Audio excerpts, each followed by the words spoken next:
Martín, psicólogo clínico, argentino, especialista en estrés postraumático y ansiedad. Desarrolló un enfoque personal donde integra la psicología clínica con técnicas de neurociencia y sabiduría oriental. Su curso Cambia tu mente, cambia tu cuerpo, cambia tu vida ha acompañado a cientos de miles de personas y estará en Uruguay presentando El Sentido, una experiencia de 3 horas para regular el sistema nervioso. Lengua larga, la entrevista. Juan Lucas Martín. Bueno, es un gusto darle la bienvenida a Juan Lucas, que va a estar en el Teatro Stella d'Italia. Para nosotros también La Gaviota, como siempre, porque siempre es La Gaviota, por más que también sea el Stella d'Italia, y va a estar el 18 de septiembre brindando el taller El Sentido. Bienvenido, Juan Lucas, ¿cómo estás? Hola, Gustavo, ¿cómo estás? Muchas gracias por invitarme. No, por favor. ¿Llegaste a escuchar un poquito la presentación que te hicimos? ¿Sí? Sí, perfecto. Bárbaro. Muchas gracias. Bueno, era para ya empezar a hablar porque al Uruguay quizás has venido alguna vez en tu vida, pero en tu rol como psicólogo a dar una charla y un taller como el que vas a brindar, has viajado por todos lados, pero es la primera vez que vas a estar, ¿no? A Montevideo no he ido nunca para dar curso. He ido muchas veces a Salto, en Uruguay. Muchas veces, hace como unos 14 años por ahí, a dar cursos, porque había un grupo de personas que siempre me invitaban, muy amables, grandes amigos de poder estar en Montevideo. Claro, bien. ¿Y ahora dónde estás? ¿Estás en Estados Unidos, en California o en Argentina? Sí, yo vivo... No, estoy en California. Vivo aquí hace 2 años. Tuve 9 años en México y ahora hace 2 que estoy en California, aquí, Estados Unidos. Ahí va. Tus estudios nacen en la Argentina, ¿no? Como psicólogo clínico. Sí. Hijo de un padre médico. Correcto, sí. ¿Y de una madre también psicóloga? Sí, correcto. Sí, ¿no? Mi padre cardiólogo, médico, y mi mamá psicóloga clínica también, que fue una gran maestra para mí, y me recibí de psicólogo en la Universidad de Belgrano, en Buenos Aires, y bueno, después estudié todas estas técnicas que enseñan a las personas con diferentes médicos y científicos. Claro. Yo me preguntaba, ahora la pregunta va para vos, ¿cuánto de esa California, de ese lugar que es como un polo efervescente de conocimientos muy ampliados en el área de, por ejemplo, la ciencia y la espiritualidad, la religión desde hace años, ¿no? Allí está el ISAL, en el instituto que de alguna forma desarrolló lo que se denomina el potencial humano. No sé cuánto puede haber influido California en el crecimiento personal tuyo, o viene de mucho antes, viene de tu mamá, de la Argentina y de tu búsqueda también personal, ¿no? Sí, así como dices, California siempre fue muy pionero en la ciencia, en la meditación, en los estudios de los efectos positivos de la meditación y diferentes prácticas orientales. Siempre California fue como muy precursor, así que me inspiró a la distancia siempre, pero todavía aquí no he realizado, porque no he parado de viajar estos 2 últimos años con mis giras, no he realizado nada concreto de estudio, pero es uno de mis planes poder... Hay muchos centros de investigación aquí que investigan los efectos de la meditación, de la visualización, de la respiración, todo lo que yo enseño, así que es uno de los planes también en estos centros de investigación que hay en la Universidad de California, de San Diego y de Los Ángeles, poder hacer alguna investigación científica que me encanta. Claro. Solo para que la gente... En Occidente necesitamos la comprobación, ¿verdad? En Oriente no necesitan la comprobación de la meditación en el ser humano porque hace miles de años que ya saben que funciona. Pero en Occidente todavía a veces las personas necesitamos ver un mapeo cerebral, ver un análisis masivo de tantas personas que meditaron, mejoraron el estrés, mejoraron el insomnio y demás cosas que mejoran con la meditación, por ejemplo. Claro, tal cual. De todas formas, parece que hubiera desde hace ya unos cuantos años, en este nuevo siglo, otra apertura mental, ¿no?, para la integración. De hecho, sos psicólogo clínico, aplicás investigaciones, trabajos de neurociencia y de otras terapias que para algunos pueden ser consideradas complementarias o alternativas, depende cómo le quieras llamar, ¿no? Ujú. Sí, exacto. Todavía es verdad que hay mucha apertura en comparación con antes. De hecho, en los últimos años, de 2020 hasta ahora, con todo lo que pasó, se dio más lugar a la salud mental, que antes era como el que va a psicólogo está loco, ¿no? Tal vez en Uruguay y en Argentina no está ese estigma, pero en otros países de Sudamérica sí está. Entonces se abrió mucho eso, las personas a aceptar que necesitan algún apoyo momentáneo de un psicólogo y de alguna terapia. Y es verdad que las terapias alternativas, como se llaman, para mí no lo son porque tienen miles de años. Yo les enseño a las personas técnicas fáciles, autoaplicables, no solo de meditación, sino otras que hacen trabajar el sistema nervioso de manera muy simple para sanar traumas, que son experiencias estresantes, para sanar ansiedad, pánico, miedos y muchísimas cosas más. Entonces, lo que se llama alternativo en realidad tiene mucho tiempo. Claro. La gran conexión que has tenido con tanta gente, ¿no? De pasar de tus sesiones individuales a llenar lugares, dar charlas, talleres con muchas personas. ¿Cuál fue la gran conexión? ¿Cómo lo explicarías? Bueno, fue un proceso que no fue fácil ni rápido. Fue un proceso de mucho aprendizaje.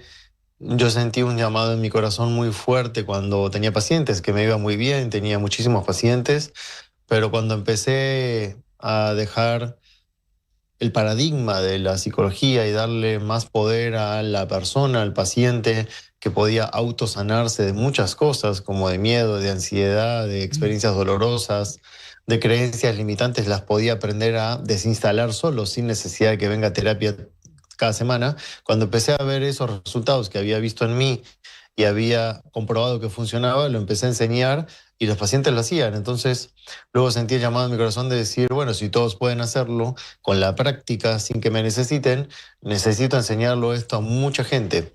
Y ahí empecé a dar conferencias, que al principio, por supuesto, venían muy poquitas personas, venían 5, 6, a veces 3 personas. Y bueno, con mucha paciencia, perseverancia, confiando, momentos duros que nadie se enteró, ni no lo ponía en las redes sociales, ni existían las redes sociales, pero tampoco lo contaba, lo vivía, solo mi esposa sabe las cosas que viví, y con mucho amor y sabiendo que era mi misión, seguí, nunca abandoné. Y bueno, hoy, 16 años después de mis primeras conferencias, gracias a Dios vienen miles de personas, presencial y online. Y bueno, muy agradecido de no haber bajado los brazos nunca, porque lo que recibo de las personas todos los días son mensajes de milagros que es muy gratificante leerlos. ¿La ansiedad dirías que es el gran problema que estamos atravesando hoy? Sí, sin duda. Sin duda, ansiedad y miedo, ¿no? Que son como primos hermanos. El ritmo, que es un poco real, no es imaginario en las personas, el ritmo de tanto estímulo, tantas pantallas, tanta información al mismo tiempo, genera mucha ansiedad. Y las personas lo están manifestando físicamente en el cuerpo, con ataques de pánico, con trastornos del sueño como insomnio, que antes no se veía tanto, depresión. Entonces sí, te diría que la ansiedad y el miedo es el gran malestar de hoy en día. Claro. Te voy a tener que hacer algunas preguntas que sé que te las han hecho muchas veces, ¿no? Juan Lucas, algo que me llamó mucho la atención, que hablas con mucha libertad y sin temor de lo que te pasó a ti, pero también lo que luego le pasó a tu hermano. el expresarlo, el compartirlo, ¿es también terapéutico el hablar, el expresar? Sí, para cualquier persona que ponga nombre a una emoción y lo exprese, eso ya es liberador y baja la emoción de la que uno está hablando. Y yo siempre lo abro abiertamente, el suicidio de mi hermano, la enfermedad que tuve, porque comparto siempre a las personas que yo soy igual a todos y con la práctica se logran atravesar duelos, como me ha pasado a mí, con mi madre, con mi hermano, con muchos otros seres amados, y se puede atravesar y se puede ser feliz igual. Y si tienes esperanza ante una enfermedad como la que yo tuve, que me dijeron que no tenía cura, y buscas y buscas y cambias tu actitud y tu manera de pensar y sentir y practicas otras cosas, se pueden lograr grandes cosas.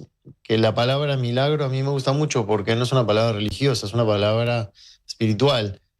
Cuando alguien dice, bueno, fue un milagro, ¿no? Es que no puede explicarlo con sus paradigmas, entonces dice que es un milagro. Y que no lo puede explicar con sus palabras no quiere decir que no exista. Hay muchas cosas que rompen nuestros paradigmas, que son nuestras creencias, que nos limitan muchas veces, pero para otro tal vez dice, no es un milagro, es el resultado de una práctica constante de ciertas técnicas. Claro.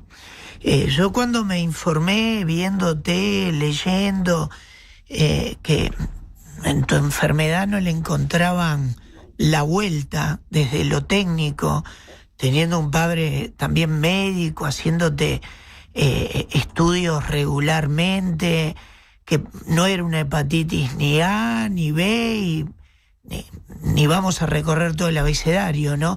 Tampoco tenías algo que luego se le llamó enfermedades raras y que todavía se están descubriendo o poniéndole nombres, ¿no?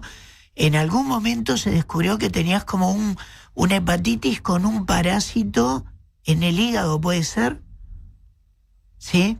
Correcto. Bien. Sí, una hepatitis atípica que no suele hacer eso, ese comportamiento del parásito, y a mí me sucedió y me provocó, bueno, una hepatitis muy grave, que fueron 7 meses muy largos y duros de enfermedad hasta que me curé.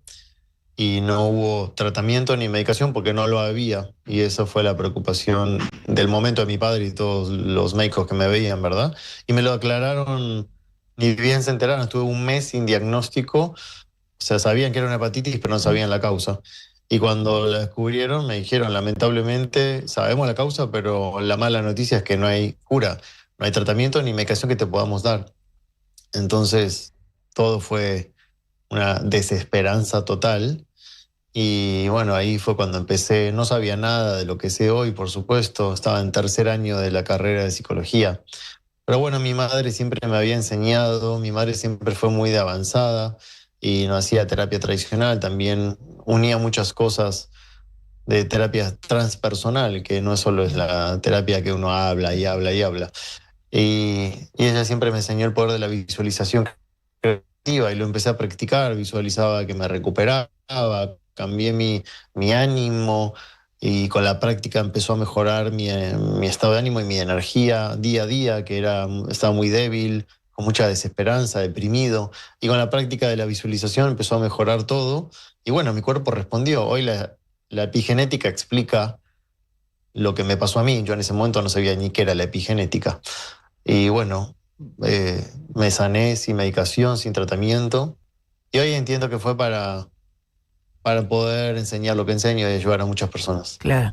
Y Juan Lucas, en esas visualizaciones vos te veías corriendo, haciendo cosas que te gustaban, ¿no? Exacto, sí.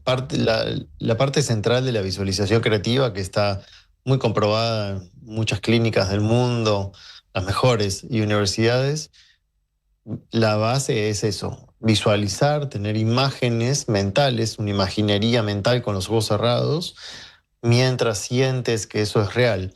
Y como el cerebro se cree todo lo que pensamos, entonces, así como se cree cuando piensas algo negativo, una ansiedad o miedo futuro, hasta puedes tener taquicardia solo por estar un ratito pensando en eso.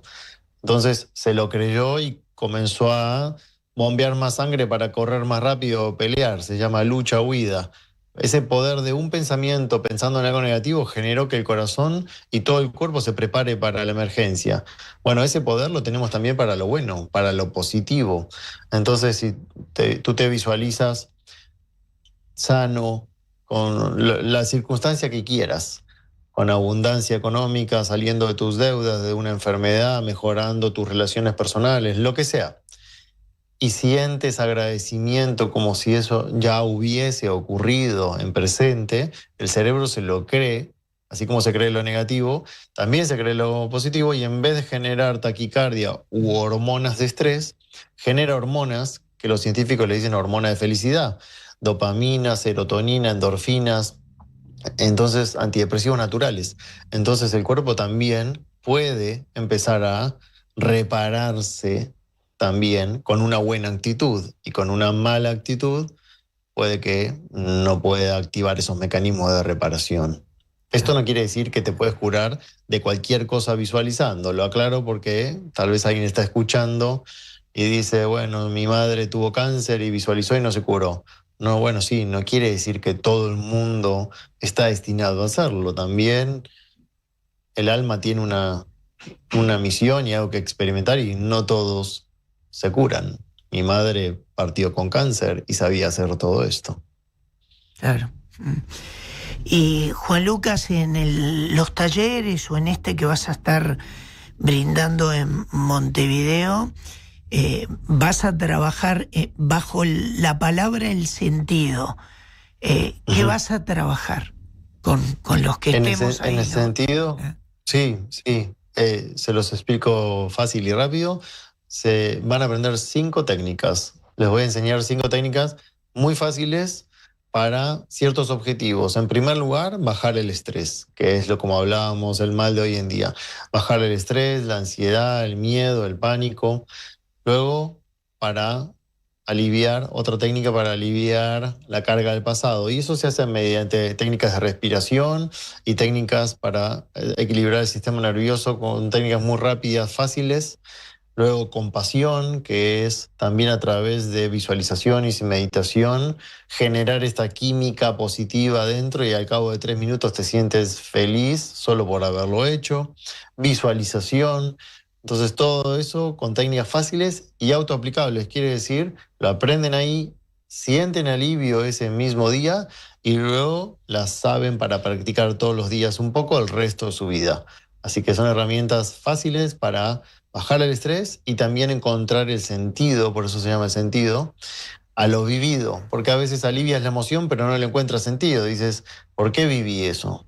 Bueno, en realidad hay que buscar el sentido para que la herida termine de cicatrizar y haya un aprendizaje y no estemos todo el tiempo arrastrando sufrimiento pasado. Otras técnicas que aplicás tienen nombres, ¿no? Algunos capaz que las conocemos un poco más como tapping, ¿no? Pero sé que no son solo esas. Las divulgás, incluso he visto que en algunas entrevistas has hasta enseñado a hacer alguna de ellas, ¿no? También van a estar presentes. Sí, justo esa que nombraste, su nombre es en inglés Emotional Freedom Technique, que es técnica de liberación emocional. Esa la voy a enseñar justamente y sirve para emociones, para creencias negativas, para pensamientos negativos, para ansiedad, para miedos, para traumas, experiencias dolorosas del pasado. Es de las que más enseño porque es de las más fáciles de aprender, de practicar, y las más rápidas para obtener un alivio emocional cuando se enseña bien, completa, como la enseño. Yo la aprendí con médicos que fueron discípulos directos del creador, que es un ingeniero de Estados Unidos que se llama Gary Craig. Es una de las que voy a enseñar. Bien. Juan Lucas, ¿no? Así te llaman.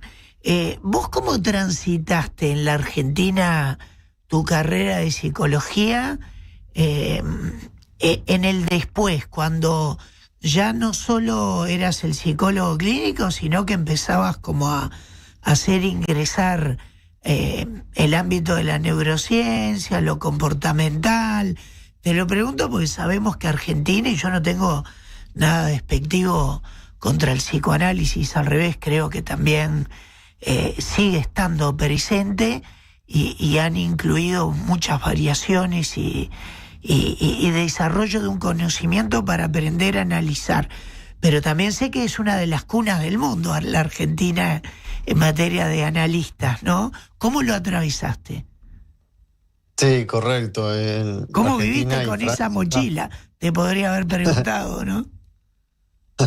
Sí, no fue fácil porque 20 años atrás, cuando empecé con todo esto, estaba muy fuerte y más cerrado el paradigma de la psicología para cosas nuevas que no sean psicoanálisis, así que no fue fácil, sí, fui juzgado, muy criticado, pero no me importó, la verdad, yo siempre respeté a todos mis colegas, nunca critiqué ninguna corriente psicológica, simplemente hice mi camino.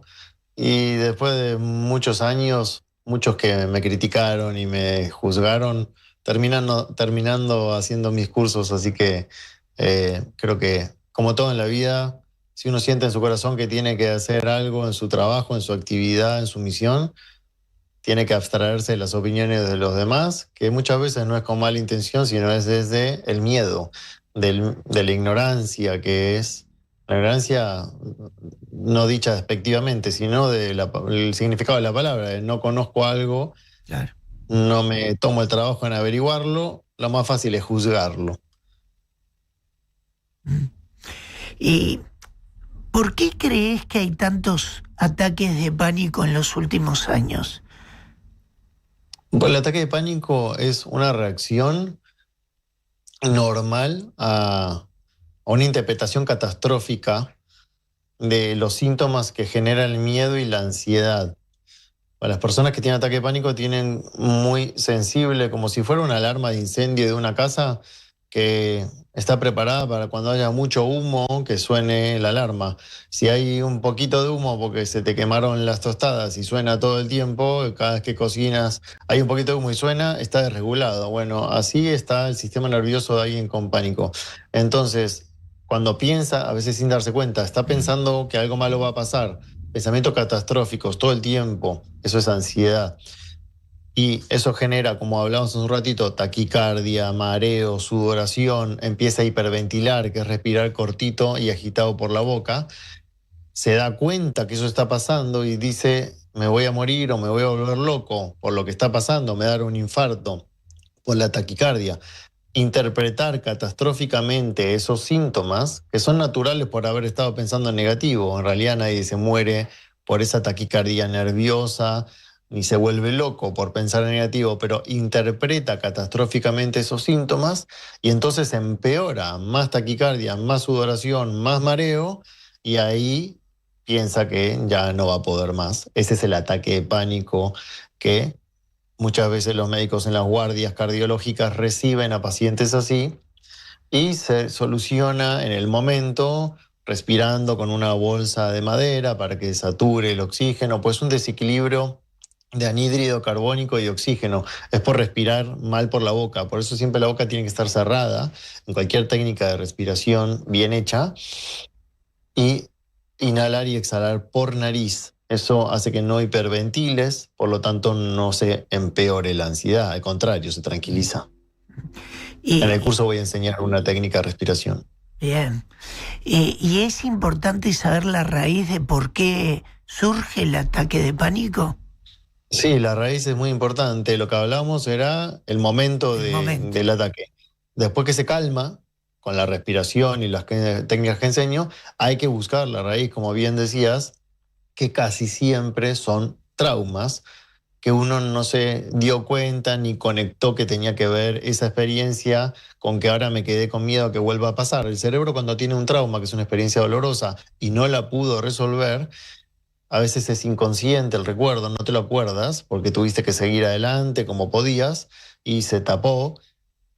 Ese dolor pasado, el cerebro queda como alerta de cuidado porque eso puede volver a ocurrir. Eso que pasó y fue muy difícil puede volver a ocurrir. Entonces queda como un círculo sin fin pensando inconscientemente en que ese evento puede volver a pasar. Y eso es la ansiedad que genera la hiperventilación y en el extremo un ataque de pánico. Claro. El hecho de que tu carrera fuera por el trabajo con ansiedad, miedo, fobias, ¿lo fuiste buscando o se te fue presentando justamente esos grandes temas? Siempre me interesó la conexión mente-cuerpo, cómo alguien solo de pensar en negativo podía desequilibrar el cuerpo, más lo que me pasó a mi enfermedad. Claro. Siempre tuve esa concepción de mente, cuerpo, espíritu están unidas, se desequilibra uno, se van a desequilibrar los demás. Y después el camino me fue presentando a diferentes maestros, expertos en el tema, como los médicos que me enseñaron todas estas técnicas, maestros de meditación. Entonces fui siguiendo mi intuición y la vida me fue presentando. Cuando quieres algo de verdad, y a todos nos habrá pasado, y los que me están escuchando pueden conectar con eso, cuando decides algo, las puertas empiezan a abrir y aparecen las personas correctas. Hay que estar atento a verlo, ¿no? Entonces yo quería integrar mente, cuerpo, espíritu, y estaba atento a eso y aparecía el maestro adecuado, el médico adecuado, el científico adecuado, y por supuesto me ponía en acción y estudiaba e integraba. ¿Es algo que practicás todos los días, Juan Lucas? Sí. Todo lo que yo enseño lo practico todos los días. Porque cuando dejas de practicar, te estancas y dejas de ver los resultados y te hace muy bien. Y yo tengo que estar muy bien siempre para las personas. Entonces, tengo mucha responsabilidad y lo hago aparte con gusto, porque yo también tengo días con pruebas, con maestrías, yo le llamo, con desafíos, con retos difíciles muchas veces. Entonces pongo en práctica lo que enseño porque así es como vivo, es mi filosofía de vida. Y como sé que funciona hace más de 20 años, lo hago y creo que ese es el mejor ejemplo. Por eso la gente me cree. No tengo que mostrar nada, no tengo que vender nada. Solo comunico eso, la gente lo practica y de boca en boca se va comunicando. Claro. Te voy a plantear una pregunta sobre hechos dolorosos, porque no sé si podría aplicar el término trauma o traumático, eso lo tendrías que decir tú, ¿no? Pero tu enfermedad, la muerte de tu hermano y la muerte de tu mamá, indudablemente fueron hechos dolorosos, ¿no? De todos vos también respetaste un periodo de duelo, de dolor. ¿Cómo saliste del dolor? Sí, claro, el evento de una partida duele, pero hay que diferenciar dolor de sufrimiento. Uno puede estar triste un tiempo, que es normal, es el proceso de duelo normal ante la partida de un ser amado, ante una mudanza, ante una ruptura amorosa. La tristeza es una emoción normal, pero si eso se prolonga en el tiempo, viene el sufrimiento. Yo nunca sufrí con eso. Con la enfermedad sí, porque no conocía estas prácticas, sí, ahí fue durísimo. Pero con la partida de mi hermano, de mi madre y de amigos, no sufrí porque ya me había preparado durante muchos años con todas estas técnicas, con el desapego, porque el desapego es lo que te hace evitar el sufrimiento. El apego nos hace sufrir. Desapego, que es prepararte y amar sin estar aferrado y que se te venga el mundo abajo si pierdes algo, esa práctica de desapegarte, amor sin apego, es la que hace que luego, cuando pasa un evento así, no sufras. Sí puedes estar triste, sí puedes pasar momentos de duelo normal de enojo, tristeza, enojo otra vez, no sé, baja el ánimo unos días, pero no sufres. Esa es la gran diferencia. Entonces, yo no lo viví con sufrimiento a todo eso. Bien. Y entraste también en el mundo de las fobias, ¿no? Que también siempre, a veces hasta se habla del tema con un poco de humor, porque a veces transcurren fobias que llaman la atención. Yo conocí una persona que tenía fobia a las arañas, pero de muy chica me contó que la mamá, para que no tomara tanta leche, le pintó en su seno una araña. Entonces, sin ser psicólogo, solo contarte eso hasta me asustó, ¿no? Pero también conocí gente que le tiene fobia, o una compañía de trabajo, ¿no? A los pinchazos, pero no por el dolor de la aguja, sino por el pinchazo y ver. No podía ver películas como, me acuerdo, Tiempos Violentos, una película ya de unos cuantos años, pero de un pinchazo extraordinario, ¿no? Y así hay de todo, cucarachas, cosas más insólitas, ¿no? ¿Has trabajado con todos esos casos? Sí, claro. Y la fobia es parte de los trastornos de ansiedad. Entonces, tiene que ver con los traumas. Está directamente relacionado. Así como hablábamos del ataque de pánico, que la causa muchas veces es trauma, en fobias también. Lo que pasa es que a veces la persona no se acuerda por qué le tiene fobia a las agujas, por qué le tiene fobia a volar en avión si nunca voló en avión. Hay muchas veces que cuando tú haces la historia clínica, desde preguntarle sobre el pasado, a ver si le pasó algo traumático con el objeto que le tiene miedo, sea un gato, un perro, una araña, una aguja, no se acuerda. Muchas veces se acuerda y muchas veces no. Si se acuerda es más fácil, más rápido, porque trabajas el evento traumático y se reprocesa el trauma y el cerebro deja de estar en ese mecanismo de emergencia de que va a volver a pasar. Y he visto miles de casos resueltos. Cuando no se acuerda es más difícil, toma un poquito más de tiempo. Igual hay técnicas para llegar a ese recuerdo inconsciente a través de la sensación física con la memoria celular, que eso lo enseño en los cursos online más largos, porque eso toma un poquito más tiempo. Y también aparece a veces el recuerdo de cuándo fue el momento que se grabó esa imagen al objeto que le tengo miedo. Entonces sí, hay de lo más insólito que te puedas imaginar, las que nombraste y cosas que no son peligrosas para nada. Por ejemplo, fobia a los botones. Yo tuve muchos pacientes que tenían fobia a los botones. Y tú dices, pero si no sabes esto, dices, ¿cómo le vas a tener fobia a un botón que no te hace nada? Un perro, te lo entiendo porque te puede morder, pero un botón, y no importa, no es racional. Justamente una de las características de la fobia es irracional, es desmedido, es limitante, es desproporcionado, no es racional, no se tranquiliza porque le digas no te va a pasar nada, no se tranquiliza la persona. Tiene que elaborar el trauma para que el cerebro reprocese toda esa información y diga ya no es más peligroso eso.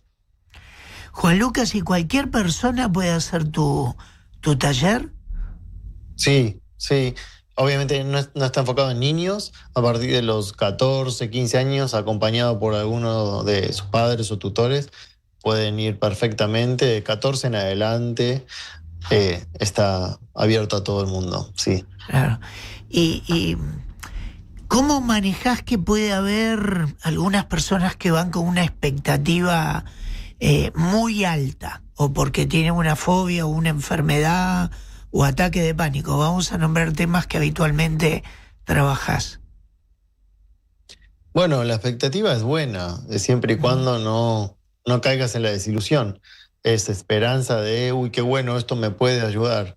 Lo que sí, no prometo nunca, a partir de ahí te cambia la vida para siempre. No, es un camino de práctica. Hay personas que sí, que me dicen, esa única vez me cambió la vida para siempre porque resolví un trauma de un abuso, de una agresión que había tenido en la infancia y nunca más tuve ese pensamiento. Pero otras veces no, requiere práctica. Lo que sí les puedo decir es que paralelo a una terapia o a un tratamiento, esto son técnicas muy rápidas y si practicas vas a tener resultado. Estamos viviendo, es la última pregunta porque tenemos que terminar por acá, pero un momento especial en cuanto a el trabajo, la sanación, el cuidado, tanto en nuestra salud mental o física. ¿Hay una nueva forma de abordaje? Yo creo que cada vez hay más apertura y formas nuevas de abordaje. Hasta la medicina se está abriendo mucho a todas estas técnicas de respiración, de meditación, integrando la alimentación. a sus tratamientos. Yo creo que cada vez hay más apertura y más con trabajo interdisciplinario, que antes era más difícil. Bien. Y tu taller se llama el sentido que tenés vos en tu vida, Juan Lucas, que es compartir esto. Sí. En el curso le doy dos significados. Uno, el sentido del dolor, y dos, como recién decías, que tiene que ver más con un sentido de propósito. Y mi sentido fue encontrarle y darle ese aprendizaje a lo que viví para ahora ponerme al servicio de las personas y que puedan mejorar su vida y encontrar alivio. Bien. Bueno, por lo que estuve viendo vas a estar recorriendo muchos lugares también de la Argentina. El calendario es amplio y hoy en estas nuevas modalidades también cualquier persona puede ver esta nota como tantas que te han hecho, ¿no? Y venís al Uruguay, al Teatro Estela de Italia, La Gaviota, el 19 de septiembre. Bienvenido. El 18. 18 de septiembre. Bueno, te esperaremos por acá, Juan Lucas. Muchas gracias. Muchísimas gracias a ti, Gustavo. Y en mi web pueden encontrar, aparte de las entradas, técnicas gratis. Es importante para el que no sabe nada y escuchó esta nota y tiene curiosidad de saber más y experimentarlo. Hay meditaciones gratis, un curso gratis y técnicas gratis en juanlucasmartin.com, completamente gratuitas. Ahí va. Justo te lo íbamos a pedir. Muchas gracias, Juan Lucas. Que pases muy bien. No, a ti, un abrazo para todos, que esté bien. Gracias.